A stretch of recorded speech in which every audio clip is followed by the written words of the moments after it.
Hello, you're listening to the latest season of the COVID Inquiry podcast.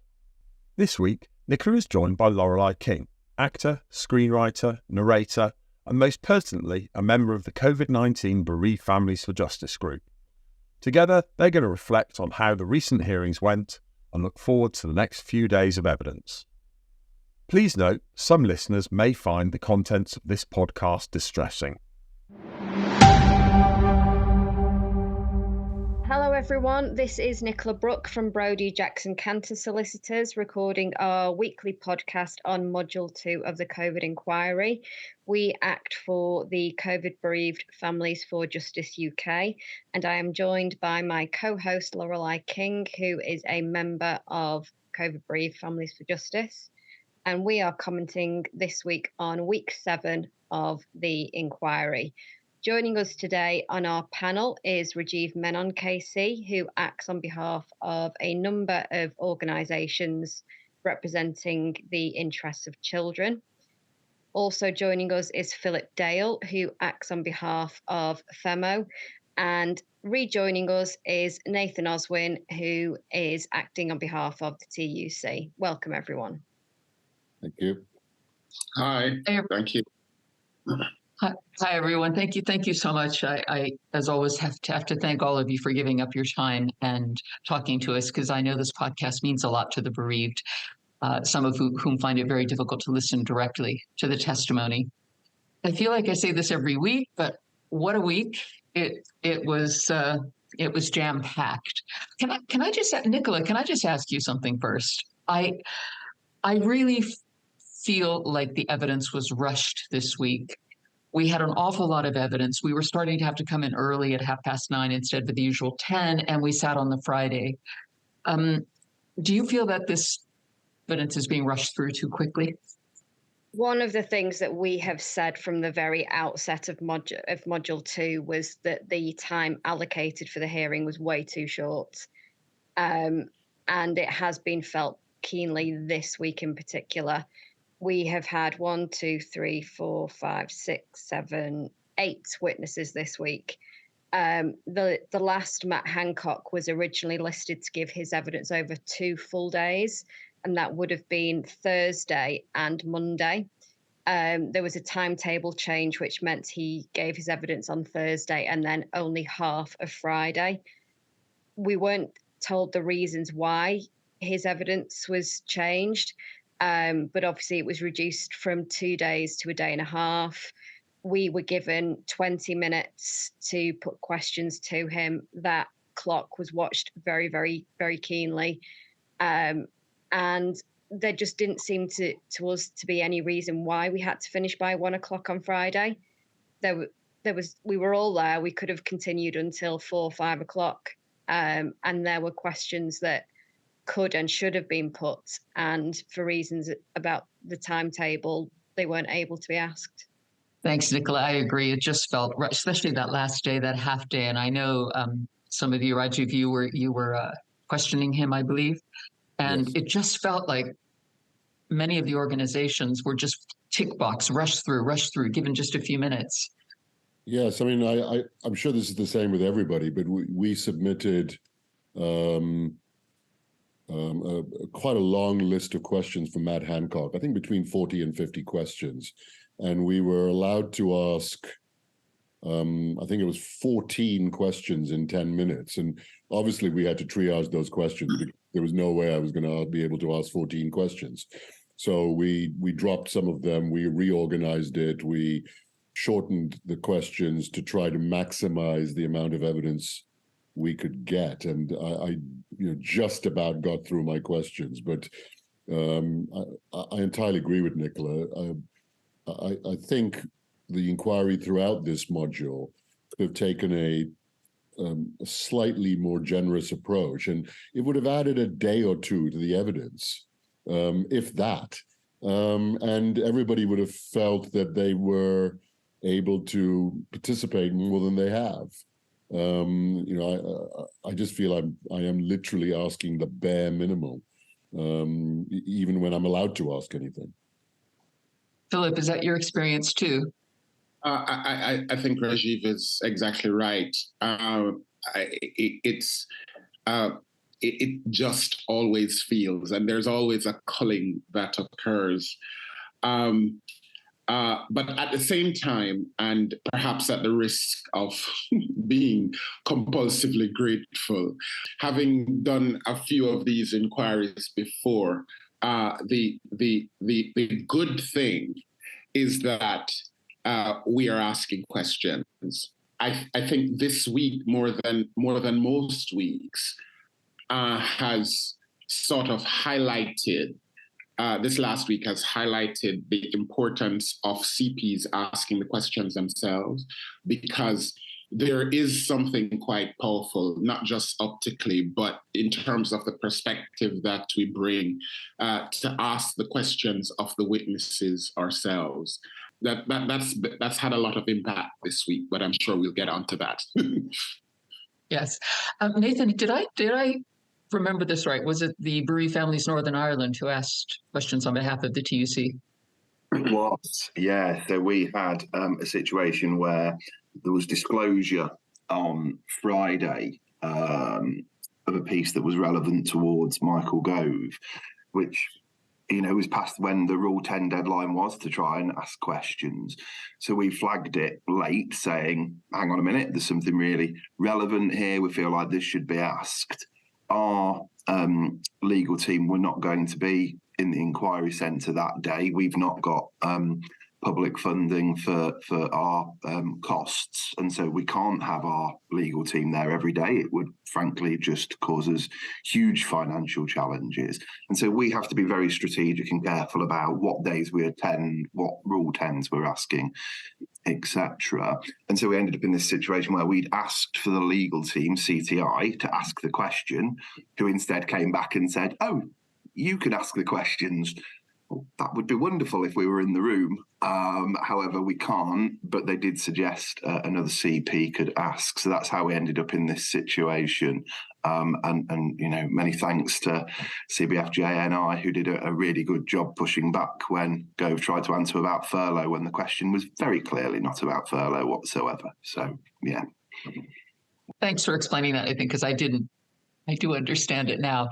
Wonder, maybe we can start to move a little bit chronologically through the week. There's a lot to cover. If we could start with the mayors, we had Sadiq Khan from London, and of course two mayors from the north, Andy Burnham and Steve Rotherham. I think the thing I found most shocking is that they all consistently talked about the lack of communication, that everything they were finding out about the pandemic was from open source, from the news and so on.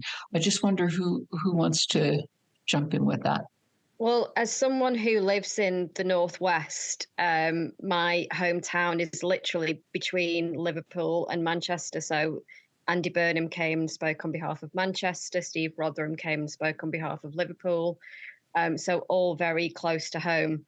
But actually, the evidence of Sadiq Khan, the mayor of London, was probably the most disturbing this week, in that he was trying to raise the alarm with central government very early on.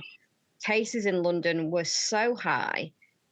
And whilst we in the Northwest are used to being marginalised and being forgotten about, there was a very good reason why the London mayor needed to be around the table. And Ed Lister has already said that he was the person who was saying, no, if we do it for London, then all the regional mayors will start shouting that they should be around the table too. But cases were so high in London, so many people are reliant on using the tube. And he was the person saying people cannot socially distance on the tube. It's just not possible. It's not safe. And yet he was time and again refused a seat at the COBRA meetings. And he was having to rely on what he was hearing in open source material rather than getting briefed by the CMO or central government. And that is just appalling. And he himself said that he was the one shouting for enhanced cleaning on the tube, and that as a consequence of him not being around the table and being able to bring in the measures that he wanted, that lives were lost. The thing you said that really struck me, it struck me on the day when it was like, well, then we'll have to invite everyone as though it's some children's birthday party and there might be hurt feelings. I noticed that one. It just highlights what was going on here, which was that the instincts were entirely political. That's what drove everything. That's the lens through which everything was understood. And well, we see what the outcome of that was. I entirely agree. I mean, it's inconceivable that if the mayor of London was a fellow member of the Conservative Party, that he or she would have been excluded from meetings the way that Sadiq Khan was. Inconceivable, in my opinion. The evidence made that crystal clear.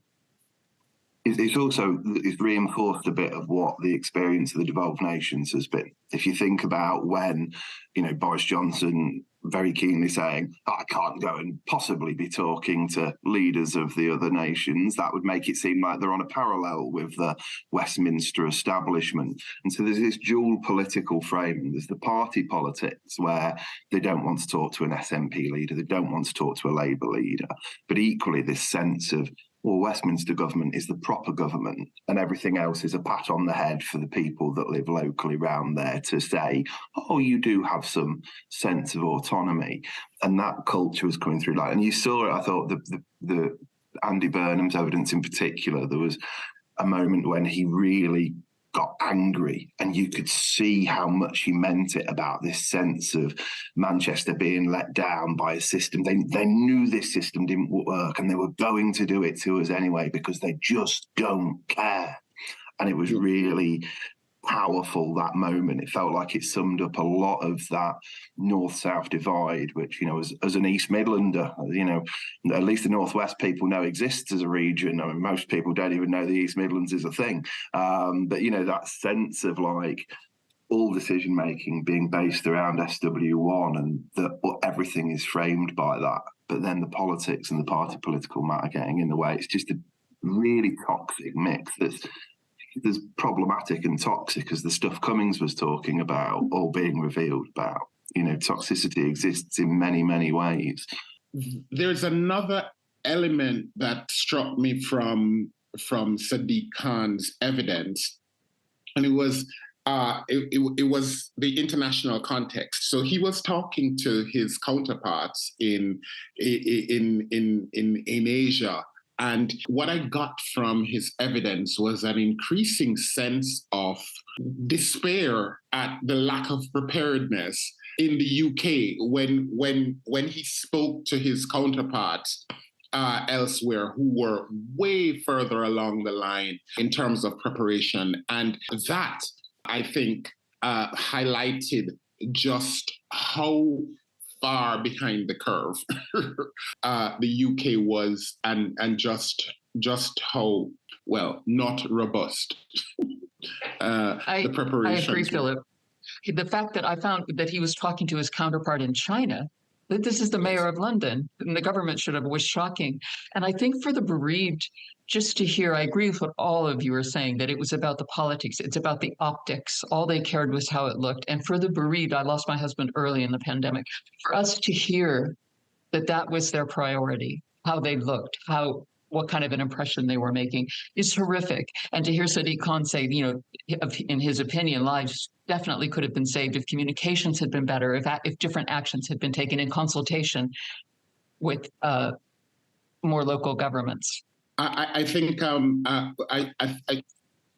we went there for a moment, but for my clients, for those I represent, Sadiq also made a very important point. So we've been drumming home the entire for the entire module that disparities, structural inequality drove the disparities in outcome, both in terms of disproportionate death rates or adverse health outcomes.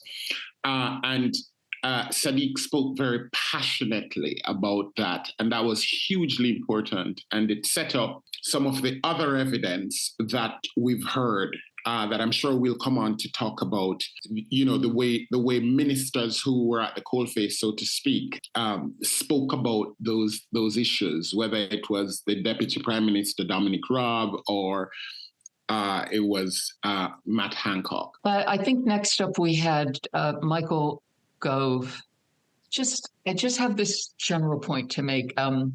As an American and listening to Parliament over many years, I've lived here a very long time, that diplomatic, educated parliamentary language that they use has its place in Parliament. I do not believe it has a place in this inquiry, which is about finding evidence. The fact that they couch everything in this beautifully modulated and educated way without saying what they really mean. It's so frustrating for me. I just don't think it's the place for it. I think talk needs to be direct. Questions should be answered directly. That's okay. I'm off my soapbox. What did you take away from Michael Gove? I think Reggie. The principal thing that I took away from Michael Gove is that he's obviously a very clever man, and if he liked the question and he wanted to answer it, he gave an answer. But if he didn't like the question or he was apprehensive in some way, he answered a very different question. And he did that repeatedly, to the extent that Hugo Keith, counsel to the inquiry, lost his rag with him at one stage, because he just wasn't answering the question. He was just going off on a tangent and answering whatever it was that he asked. And, I had that direct experience with him with the very first question I asked him, where I put to him something that he had said when Hugo Keith had questioned him, which was a concession for which my clients were extremely grateful. And then he backtracked and pretended he hadn't said it. And said, well, I'd meant something completely different by that. And just, changed the goalpost, changed the parameters in that sort of classic spin fashion that one expects. And I entirely agree with you, entirely disappointing that he did that. If he, and I hope we're not going to see more of that this week, but we'll wait and see. I've got some news for you, Reggie. We might. I'm sorry, I interrupted. So I still have ringing through my ears constantly.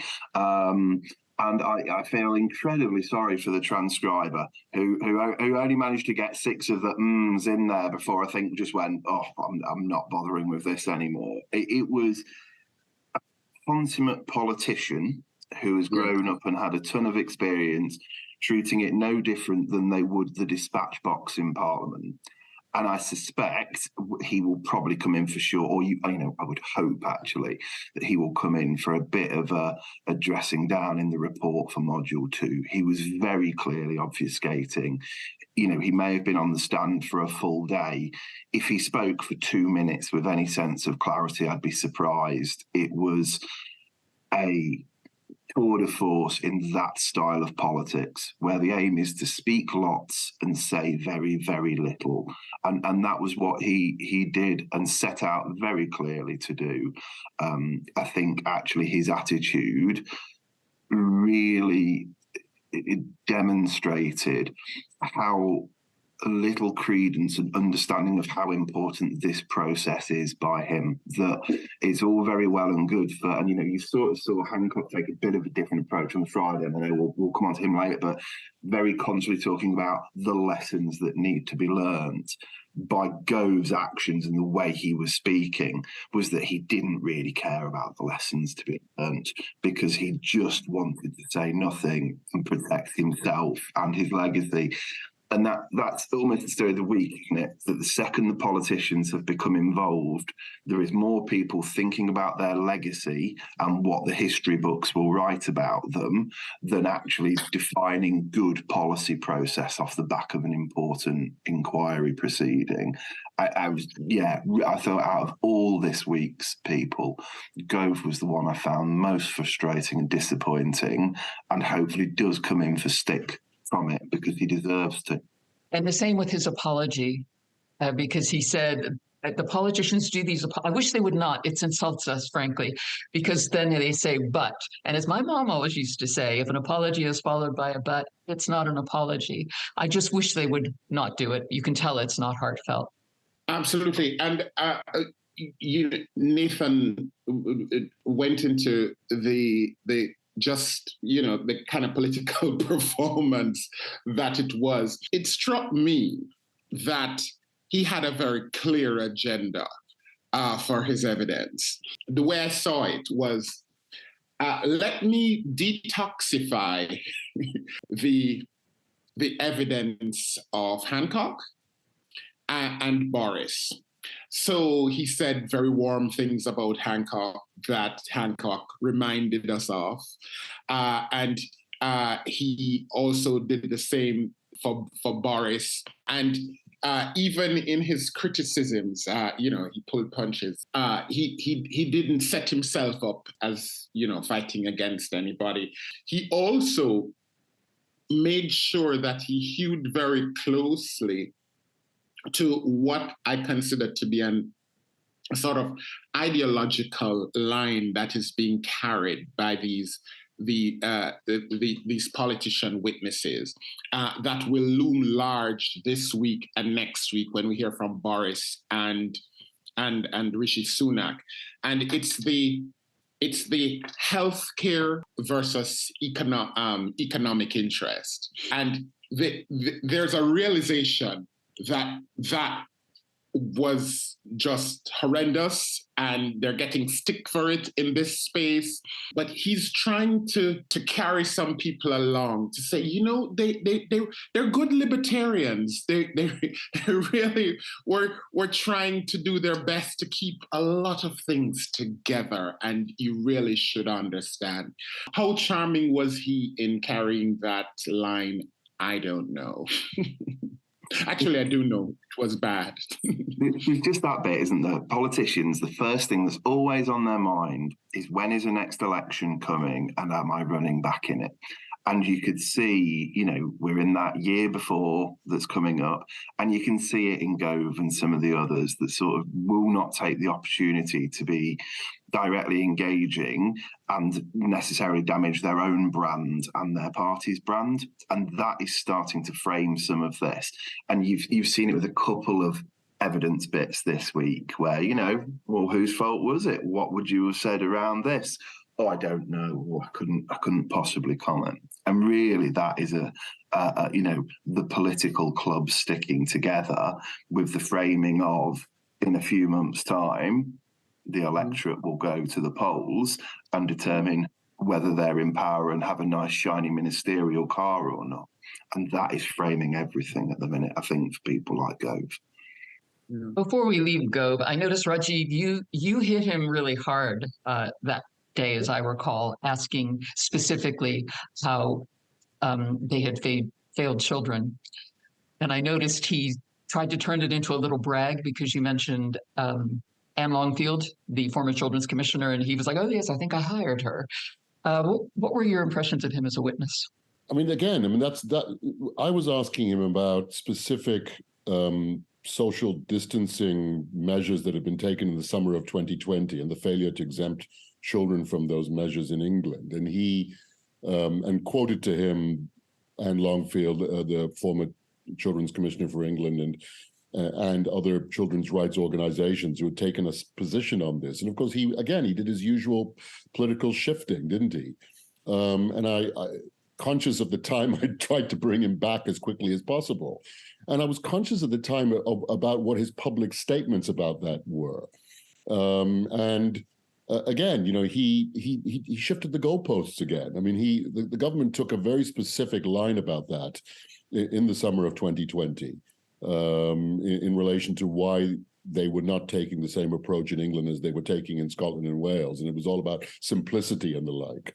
And both he and Hancock were trying to suggest that they were being driven by the science. And that was completely contradicted by the evidence of both the chief scientific advisor and the chief medical officer, who didn't give any evidence to the effect that they were driving the decisions that were made in respect of England in the summer of 2020.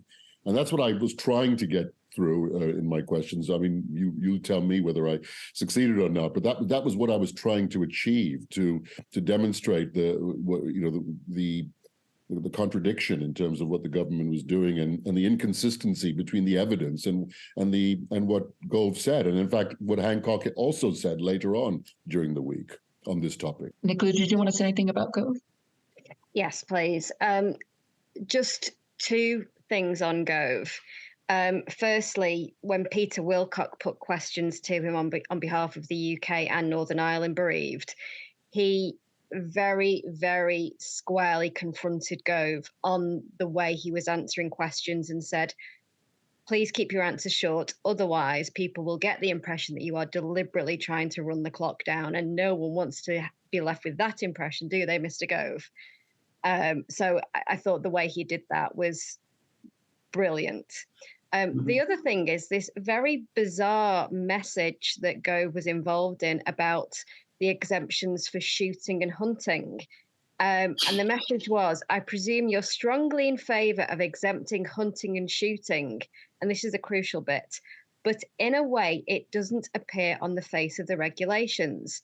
And so the question was put, so it suggested a sleight of hand that this exemption wasn't being done openly. And it was just the fact that it was for shooting and hunting. We all know the kinds of people that exemption was aimed at. And it's not the people who were going to be getting on the tube and having to struggle to socially distance.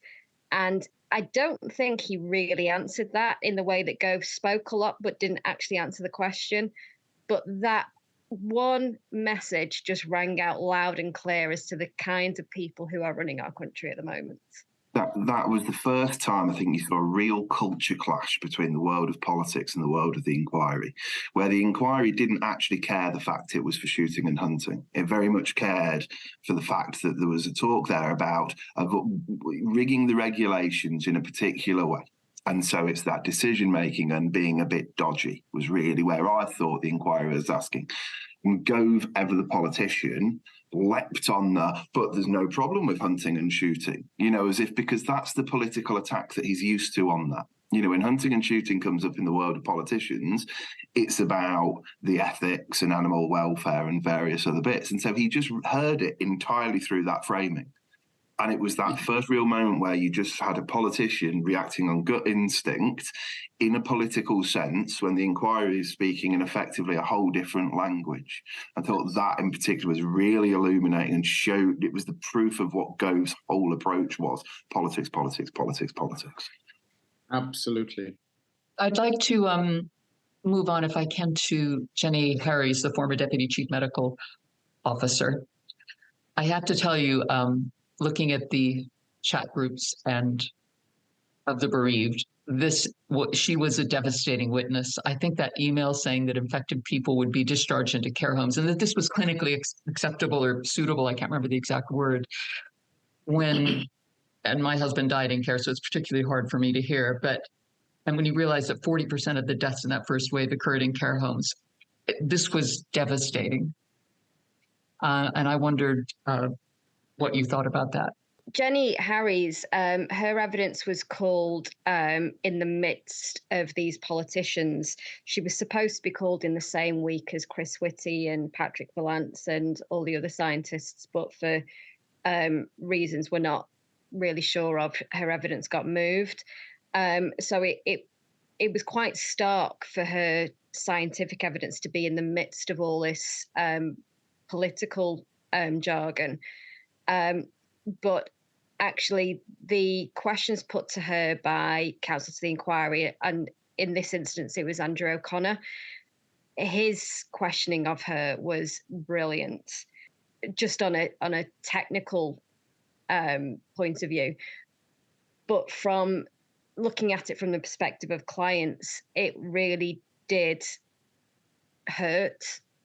It was incredibly difficult to hear a scientist be a politician on the stand, essentially, because it was all about protecting herself and the position rather than staying true to the science.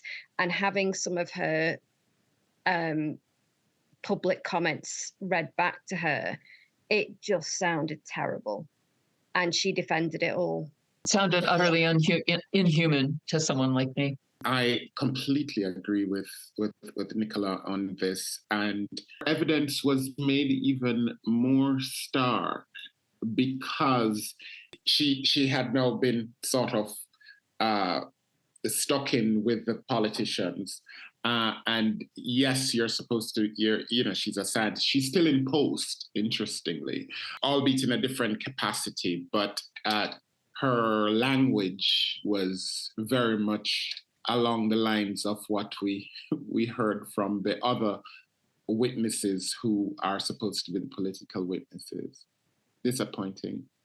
But she said something I didn't quite understand. She said in an email that they quoted, she said the country has a perfectly adequate supply of PPE.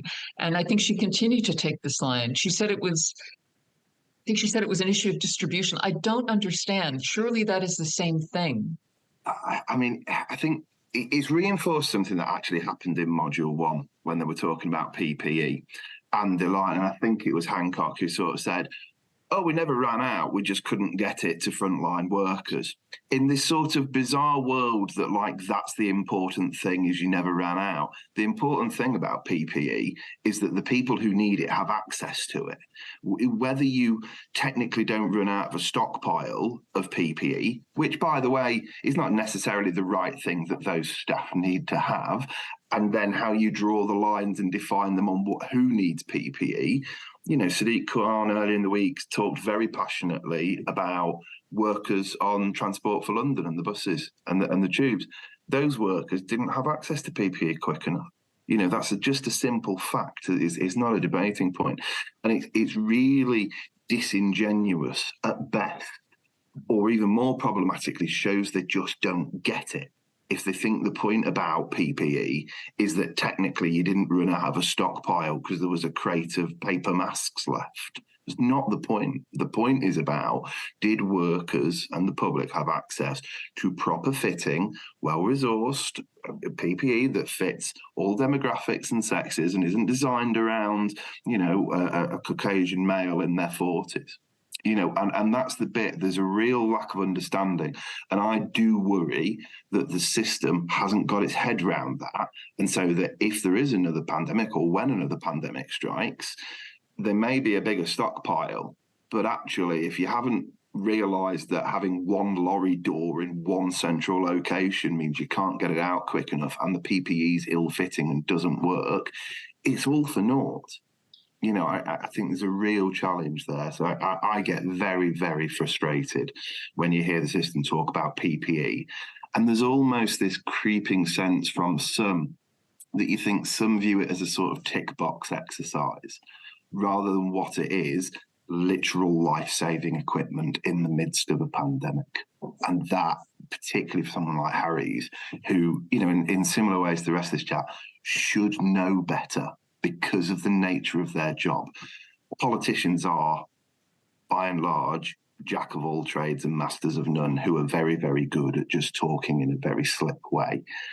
Experts should be experts and should know better as a consequence.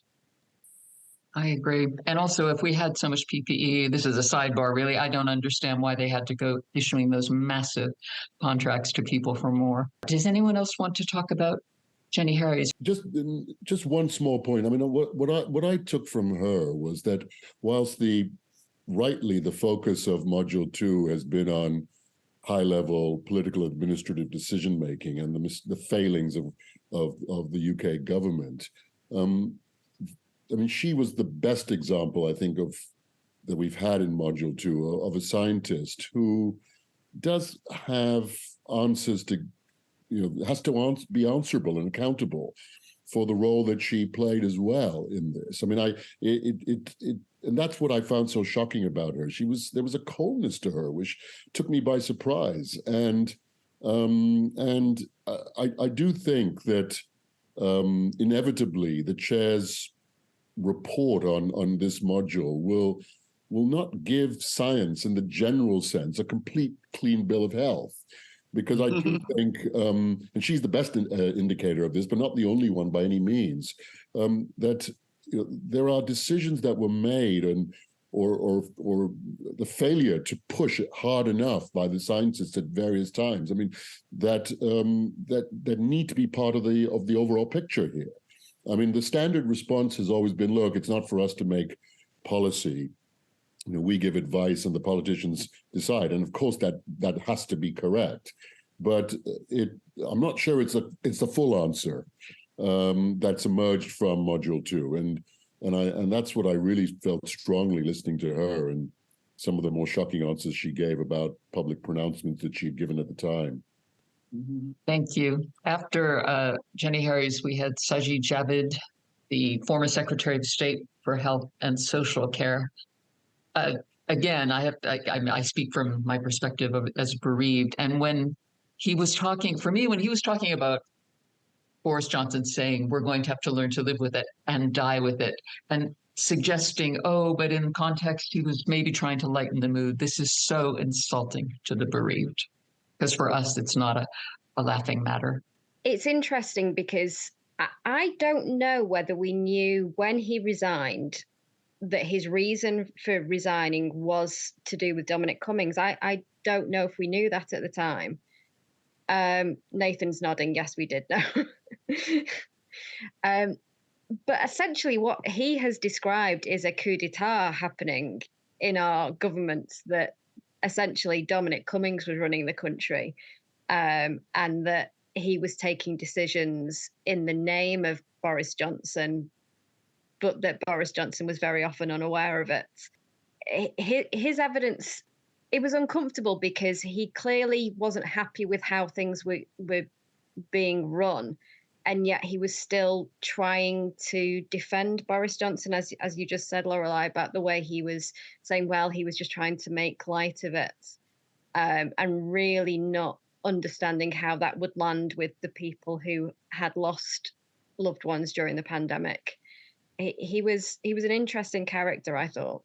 Javid is definitely one of the more experienced sort of grounders of working within the system as well. He's been a senior minister of state in numerous departments for numerous times. And you get the sense he was just sort of doing Johnson is what Johnson is, and we all try to ignore him, and it's just unfortunate he was Prime Minister. Without using those exact words, that was always the tone, and I think the sense I got from him, you get the sense there is a bit of unfinished business there with Cummings in particular, and you saw that a couple of times this week as well with other witnesses sort of throwing political shade on each other. And the other example of when he did do a sort of defence or obfuscated a bit when the Workshire malingering people was asked, and, thanks for inviting me on. It's nice to know someone wants to go through the bollocks of consulting with trade unions, whereas according to the Valence diaries, the government didn't. But he sort of wouldn't do a defence of Johnson on that and sort of went down his own bit. And I thought that was quite a lot of what Javid did was do, I worked very closely with the health unions because that was where my remit was. Oh, well, what about the wider situation? Oh, well, I only know about what I was involved in. And sort of tried to not get caught up in expressing opinion on wider pieces. And I think, again, that he is just as experienced as Gove and, actually just chose better tactics for his appearance, where he sort of downplayed the idea of, I'm just going to waffle. He sort of just went quite clear into I don't know about that.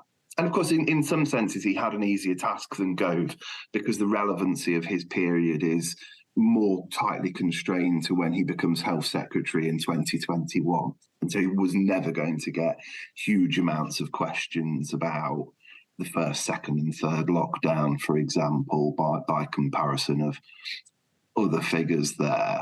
But I think the other interesting thing is he felt a bit more relaxed and free to speak, I suspect, because he's already announced he's going to step down in the next election. And so you're just having this little bit of difference between the Goves I suspect Sunak, Patel, those ones who are standing again and seeking re-election, and so are having to play that internal political game. And someone like Javid, who sort of goes, I'm out of this. I can be a bit more relaxed and not feel quite the same level of pressure. I thought that was an interesting comparator. Just for anyone who hasn't been following the evidence, the reference that Nathan was referring to there was Patrick Vallance wrote in his diary that the Prime Minister said, "We can't have this of consulting with employees and trade unions. They need to all come back to work, all the malingering work-shy people." So that's the context that's the message that Nathan was referring to. Yes, but he really did feel like his mission was to do no harm in his evidence, and to get through it as best as he could, and not do too much damage even to people that he doesn't really like. That was the impression that you got.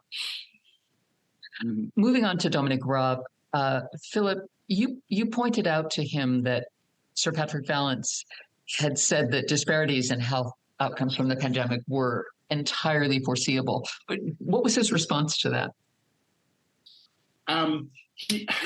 Remarkably, he said, "Oh, he can think that now, but at the time we just had no idea," and that was the through line in his evidence was this thing was happening. It was clouded with uncertainty. We didn't know, we didn't understand, and so we couldn't do anything. And that stands at odds with what Sir Patrick Vallance said, and even Chris Whitty, who was even more conservative, conservative in terms of principle, but conservative in his responses. There has been a consensus, I think I can say, around the connection between structural inequality and disparate outcomes in terms of the pandemic. It fuels it, it drives it. It doesn't create inequality, but it certainly exacerbates it and makes it worse. That's understood. And so for Dominic Raab to claim complete ignorance around this state of affairs was a little bit frustrating. He wanted to distance himself from that quote that I put to him from Sir Patrick Vallance, which was, he can say that it was entirely foreseeable. He can say it now, but on reflection, but that wasn't known at the time. I don't think that is correct. It's not an accurate reflection of what he, as a senior decision maker, ought to have known at that time. Just to point out for people who may have forgotten, Dominic Raab was one who took over essentially as Prime Minister when Boris Johnson had COVID. Rajiv, what did you make of him as a witness in general?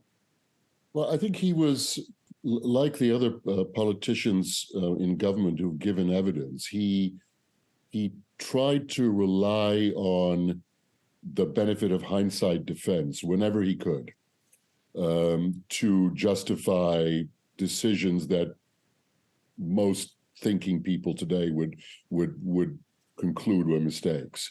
And this is the line they're all taking, isn't it? It was all very difficult.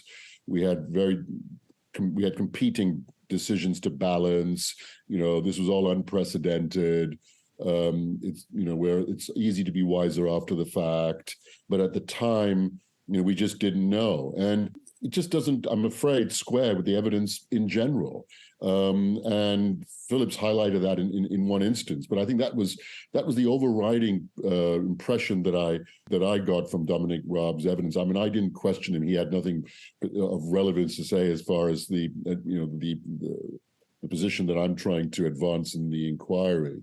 but I felt he mirrored what I'd seen from others, and I found him very, very disappointing, quite frankly, in all the circumstances. I remember in particular the exchange that he had with Liz Davis, who was representing the organizations working around domestic abuse, and the discussions in relation to what the government knew and didn't know at an early stage, and what they did and what they didn't do. And I think that was indicative of the same point. So that's what I took from him. It was interesting to be reminded of how I'd forgotten that because there's so much with this inquiry. I'd forgotten that he actually went on holiday with his family as all this was unfolding in the February.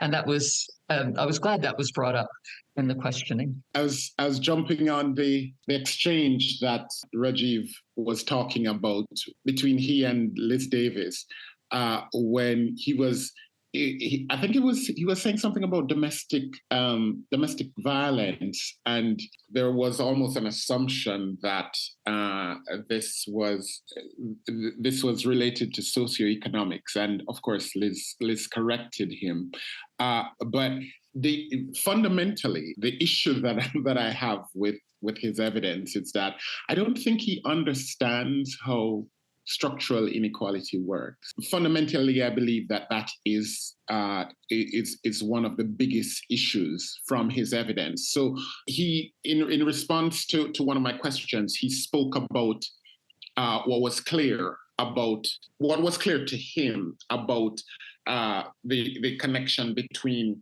NPIs and their impact on I believe it was poorer children and ethnic minorities. And he didn't understand, or he didn't demonstrate an understanding of that to be a reflection of structural inequality. And in fact, I think he referred to, he was resisting my line of questioning as a sort of prosecution of a, quote, tick box analysis, which I thought was a very interesting use of language, because it ain't nothing tick box about that. This is well established in the inquiry that structural inequality leads to disparate outcomes. Speaking of language, I couldn't help noticing that he and Gove seemed to share notes talking about Johnson, because talking about, he likes thesis, antithesis, synthesis, and Rob saying he took a rather Hegelian approach. And I thought, this is almost exactly what Gove said. And I just wondered if they'd elaborated on this tack they were going to take. I just thought there's one other thing just maybe worth pointing out. There was this sort of fascinating moment and insight, just really important historical sense politically amongst all of it, when he sort of said, I got 5 minutes notice that I was effectively going to be Prime Minister.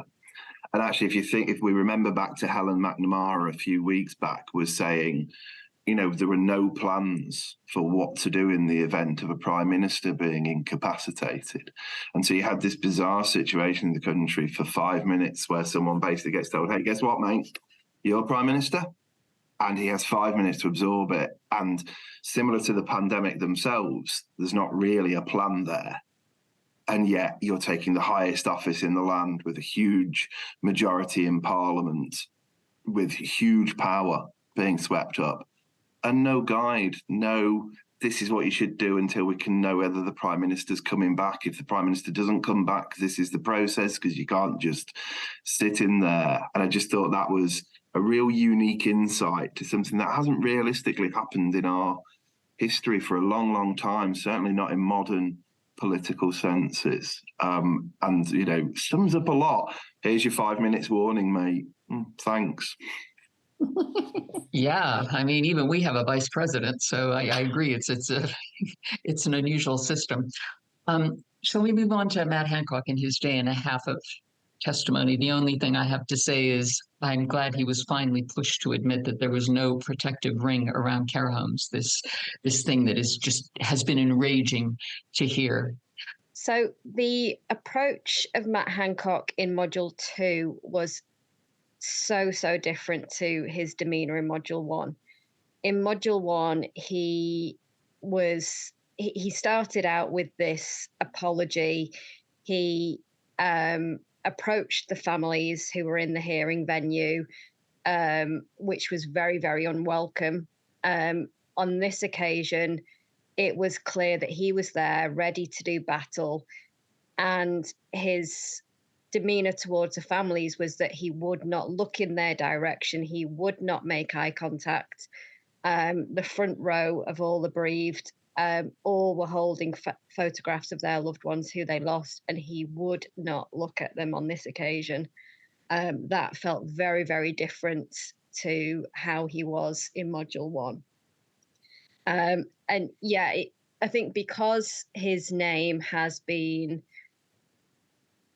in the mouths of so many witnesses who have all spoken about this common theme of his word was not reliable, if we can put it in that neutral way. And he was coming out fighting to defend himself and his position. And that was just very, very clear right from the outset. And as far as this protective ring, Hugo Keith put to him what Jonathan Van Tam said about that a ring is a circle with no breaks. And clearly there were breaks in this protective ring that he claimed he had put in place. One thing I found interesting was one of his special advisors, Hancock's special advisors, messaged his boss in May of 2020 to say, we might have some issues with you telling the PM we locked down care homes before the rest of the country. I have, firsthand evidence. This is simply not true. And I can't remember how he responded to that. Yeah, so this was put to Matt Hancock by Hugo Keith, and Hugo Keith said that the measures that had been introduced by this stage was care home providers were advised to review their visiting policy by asking no one to visit who has suspected COVID-19 or is generally unwell, and also to emphasize good hand hygiene for visitors, and contractors should be kept to a minimum. And Hugo Keith said, in no universe, Mr. Hancock, could those measures possibly be described as locking down the care homes. And as someone else has observed, when the question doesn't suit, we get a very short answer. And Mr. Hancock's answer to this was, I think that's what Jamie was trying to tell me. Jamie being the advisor, saying, we might be in some difficulty telling the PM we lock down care homes. And that's the only answer he gave to that question. Jamie, of course, now works in number 10 under Rishi Sunak in a very senior policy role as well, so has climbed the ranks since that message. Rajiv, what did you make of Matt Hancock? I know there's a lot there to unpack. I didn't know about his demeanor in Module 1 because I wasn't there, but it doesn't surprise me to hear what Nicola says, because even before he turned up to give evidence, his people had leaked to the press that he was going to come out fighting, and he was not going to be made the fall guy, effectively, for the government's response. And that was clear from the very beginning, wasn't it? I mean, his approach to pre-March was, I was warning people and they weren't listening, that those above me were not taking it seriously. That was very much his approach. And then once we get into the pandemic, and it was, defend myself, don't be made the fall guy. That was his entire approach throughout. I found him very unsavory as a witness. I can only imagine how the bereaved must have felt listening to him and his mealy-mouthed words in respect of the evidence. And even though, I approached him very much from a very discreet, on a very discreet issue in terms of how his regulations and social distancing rules impacted on children, even on that, he just couldn't, he couldn't address the evidence. He couldn't address the reality of it.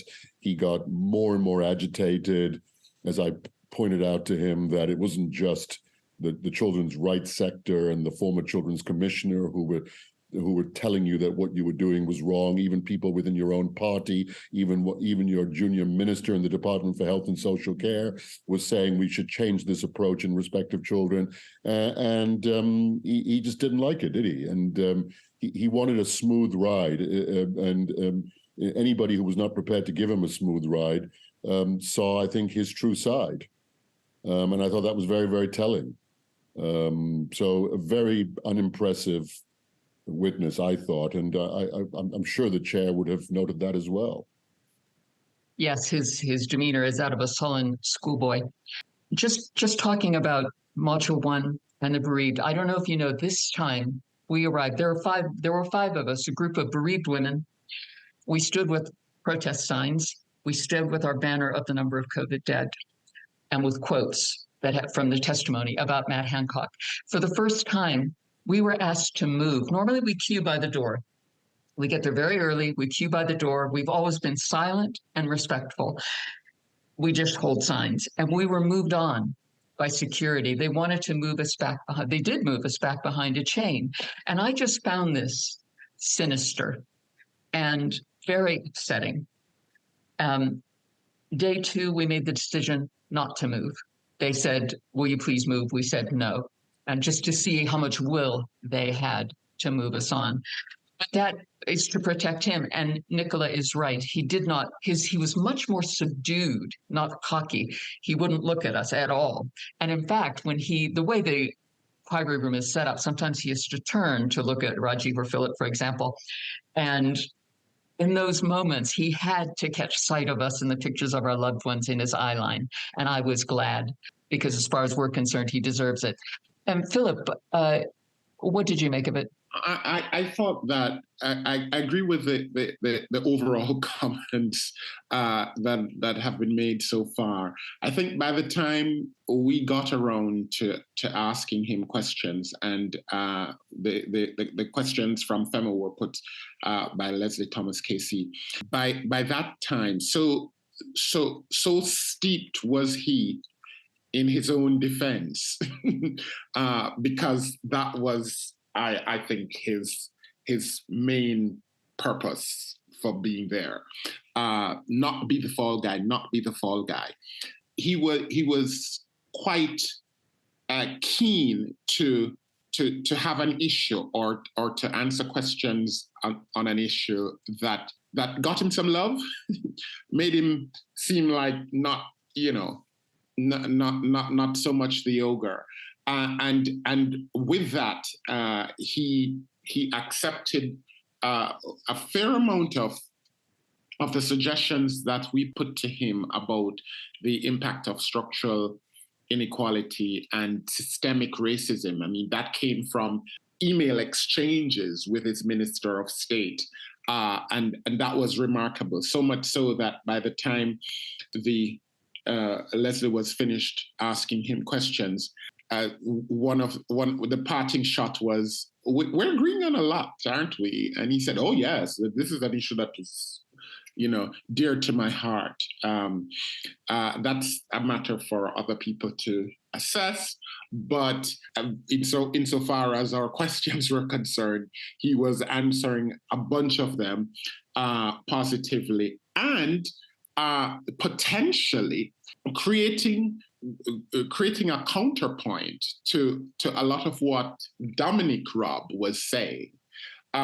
Dominic Robb was saying, we didn't understand this phenomenon. It was all so uncertain. And here we have Matt Hancock saying, yeah, it was, systemic racism and structural inequality. And these things have been a problem for a long time. So not surprising that we were seeing these results. That was very, very useful evidence to elicit from him. I think one thing that is going to come up bigly when the current prime minister appears is Eat Out to Help Out. And Hancock warned Cabinet Secretary Simon Case that Eat Out to Help Out was causing problems. But what he said that annoyed me was, I've kept it out of the news. It's that complicity. Don't you agree, Nicola? Yeah, and he seemed proud of this when he gave evidence, that this was him being a real team player, and he wasn't going to throw his colleagues under the bus and say what he actually thought about Eat Out to Help Out. Even more intriguing about that exchange, and this wasn't put to him, but it was shown on screen, was that one of the messages further down was that he'd actually been out, made use of Eat Out to Help Out, and enjoyed himself, and said he loved it because diners were coming up to him saying thank you. That's the measure of this man. Thin-skinned individual who's made a career saying what he thinks the other person wants to hear, with no real discernible talent or ability to back up the words he uses. I think, he was in this place where he'd got a bit broken clock syndrome, and he was right occasionally. Sick pay is far, far too low in this country, recognising the impact of institutional bias and discrimination. Some of the stuff he said was important. I really worry he's going to have what I call the Dominic Cummings factor now, which was the exact same thing on his day, where he said some important stuff that was valid. And no one will listen because they will not give them the time of day because they are, frankly, a dodgy witness.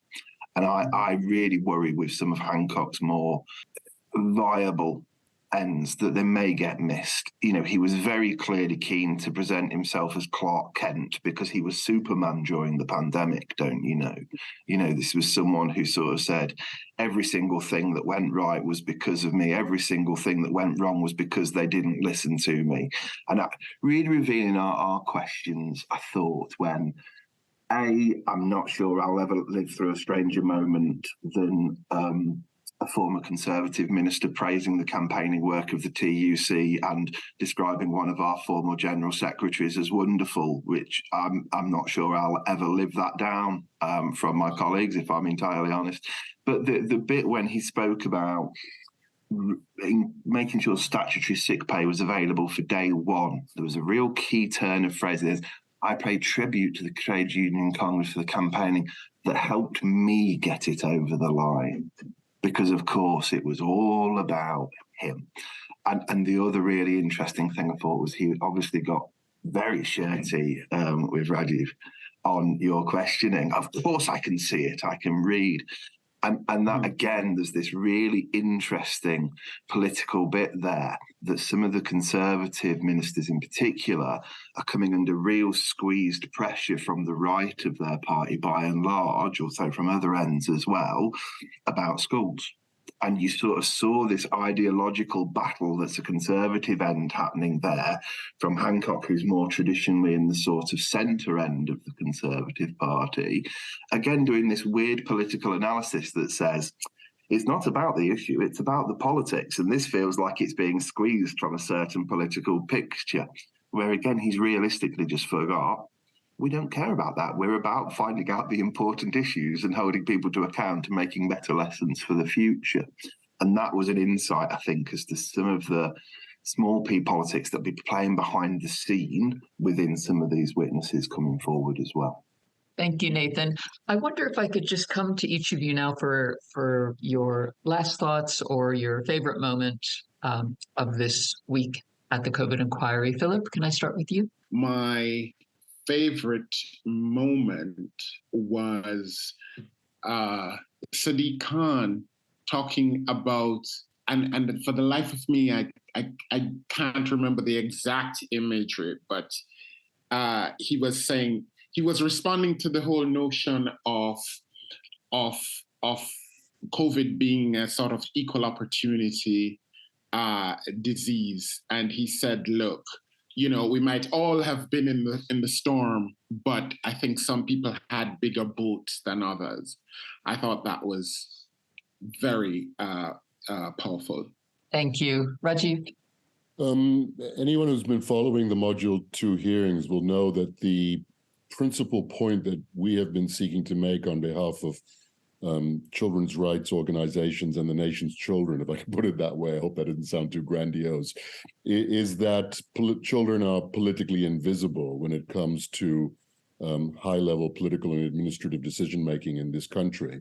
And that invisibility was exacerbated during the pandemic obviously the focus of the pandemic rightly is on the fact that in one of the richest countries in the world, an island nation with a public health service that, although grossly underfunded for over a decade, remains the pride and joy of the world. In such a country, so many people died. I mean, that clearly must be the driving focus of this inquiry. But we've been trying to impress upon the chair and anyone who's watching that when it comes to long-term impact, psychological, in terms of isolation and socialization, development, educational attainment, that children have been disproportionately and adversely impacted by the government's measures. That's what we're trying to impress upon the chair. And I think, looking back at this week, that the evidence in particular of Michael Gove and Matt Hancock has strongly reinforced that. Children remain, sadly, very much an afterthought. And all the diversity in the world in the room is not going to change that, because you're not going to have children in Parliament, obviously, and you're not going to have children at the decision-making table. That's what we're trying to impress in the limited time that we have with these witnesses upon the chair, to say, look, there needs to be a whole-scale different approach when it comes to a future crisis and future decision-making as far as children is concerned. Otherwise, you're just going to reinvent the wheel, and we're going to be doing exactly the same thing that we've done this time. And so, I think this week just was part and parcel of that same thing for me. And I hope that impression that we're trying to create about the fundamental problem is getting across. Thank you. Nathan? There are two things that stand out in my mind. The first was Hugo Keith absolutely losing his rag at Michael Gove and basically saying, I've had something threats in my time, but that really takes the biscuit, which I thought was the most quaint British courtroom sentiment of someone just going, oh, God, will you just answer the question? And that was, a moment of levity. I think the more serious highlight, just Friday, actually, the CP's questions, I thought Hancock struggled more with the CPs asking questions than he did CTI, actually, I thought. And there was a really revealing moment during one of the bits when he sort of said, I'll have to come back to you on that because I've not got the things, and sort of said, I didn't know these questions were coming. Now, of course, he doesn't know the exact question CTI will ask, but, they understand the themes that will be there.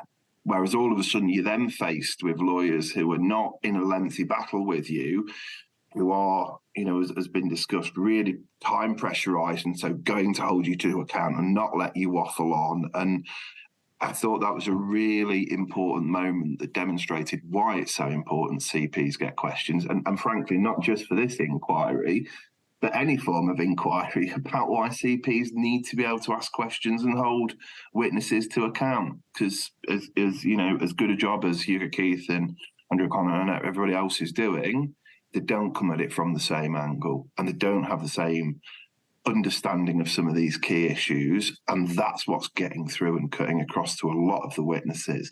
And I just thought that, I hope the inquiry learns from that, and as we move into future modules, whether it's 2ABC, 3, 4, 5, 6, and any others to come, that they understand the vital role CPs are playing and make sure they carve out that time and give them the ability to be able to get to the truth and help us learn lessons. Thank you, Nathan. And I agree 100%. We need to be heard. Nicola, can I come to you last for your final thoughts? Actually, a very upsetting document was put on screen when Anna Morris KC was asking questions of Matt Hancock on behalf of COVID bereaved. And I apologise to anyone for whom this is upsetting. Anna's question was about one line in this document, which said nursing home outbreaks as of yesterday, 37 ongoing outbreaks. So her question was about that. But actually, the document, when it was on screen, if you looked at the line below, this is very, very distressing. And it says, can all health protection teams, when they receive notification of a care home outbreak, liaise with the GP to set up advanced care orders to prevent inappropriate hospital admissions due to comorbidities. Basically saying, if you get sick, you are not going to hospital if you have an underlying health condition. I know a lot of us found that incredibly shocking and hard to read. I started to read it in our confidential documents while I had to stop. I waited till the evidence. It's horrifying to see it written out like that. And thank you for bringing that up. So these are decisions made at the outset, and they say that our NHS was never overwhelmed. Well, decisions like this contributed to that. And our loved ones paid the price. Thank you all, as always, so grateful for your time. Next week, or this coming week, I should say, is going to be wild. And I look forward to meeting with you again soon. Thank you so much for contributing your time and expertise. Thanks for listening to this instalment of the COVID Inquiry podcast. We hope you found it insightful and interesting. If you did, please rate us on the podcast platform you use and share the pod with friends and family who may value this type of commentary. We're looking forward to you joining us next week for more expert commentary, opinion, and insight into the COVID Inquiry evidential hearings.